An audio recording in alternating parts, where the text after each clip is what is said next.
अपमान नहीं सहेंगे, नहीं सहेंगे। संविधान का अपमान नहीं सहेंगे, नहीं सहेंगे। डॉक्टर बाबा साहब अम्बेडकर अमर रहे, अमर रहे। डॉक्टर बाबा साहब अम्बेडकर अमर रहे।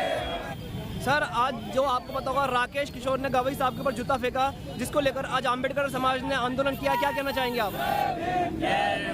जूता ने फेंका तो भारतीय संविधान और लोकतंत्र पर उसने जूता फेंका है।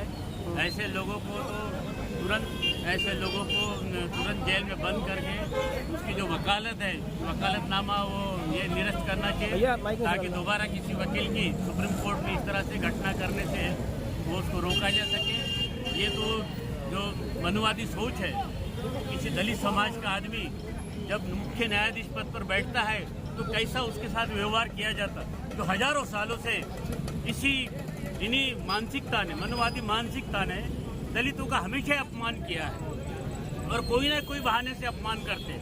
इस अपमान को अभी हम लोग बर्दाश्त करने वाले नहीं। इस देश में बाबा साहब अम्बेडकर को मानने वाले तमाम जाति धर्म के लोग हैं। हम चाहते हैं कि देश एकता और अखंडता से, लेकिन इस तरह से जातीय और धर्मांध जो ताकतें हैं वो देश की एकता और अखंडता करने के लिए इस तरह से कृत्य करती है और लोगों को बदनाम करती है। ऐसे लोगों को कड़ी से कड़ी सजा मिलना चाहिए। आंदोलन किया है, उम्मीद रखता है कि भारत सरकार उसको कड़ी सजा देंगे, ताकि कोई भी आदमी किसी मुख्य न्यायाधीश के ऊपर जूता फेंकने का साहस नहीं करे। जय भीम।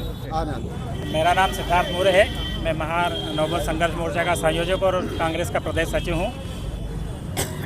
साथियों, जैसा कि आप सभी लोगों को मालूम है कि आज से 3-4 दिन पहले एक राकेश किशोर नाम के व्यक्ति ने भारत के चीफ जस्टिस गवई साहब के ऊपर जूता उछाल के मारने की कोशिश की।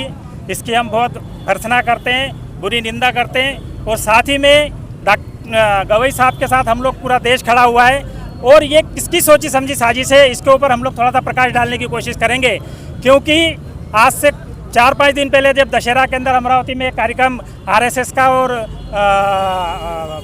राष्ट्रीय स्वयंसेवक वालों का होने जा रहा था, तो उसमें गवई साहब की माताजी को आरएसएस के लोगों ने चीफ गेस्ट बनाने के उनको वहाँ बुलाया था, परंतु आरएसएस के गवई साहब की जो माता है वो उन्होंने आरएसएस के लोगों को और आरएसएस के प्रमुख को ये स्पष्ट संदेश दिया था कि मैं अम्बेडकरवादी हूँ, मैं बुद्ध को मानने वाली हूँ। आरएसएस और बाबा साहब अम्बेडकर की विचारधारा कभी एक नहीं हो सकती, इसलिए मैं आरएसएस के कार्यक्रम में कभी नहीं आऊँगी।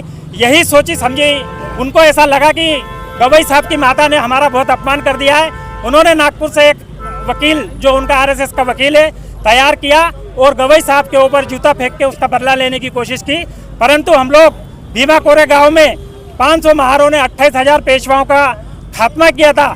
हम उस परिवार के वंशज हैं, तो गवई साहब हो या हम लोग समाज हो, हम लोग डरने वालों में से नहीं है। पूरा समाज गवई साहब के साथ है और आने वाले समय में डॉक्टर बाबा साहब अम्बेडकर ने कहा था कि एक दिन ऐसा आएगा जो आपको मनुवादियों के साथ सड़कों पे लड़ना पड़ेगा।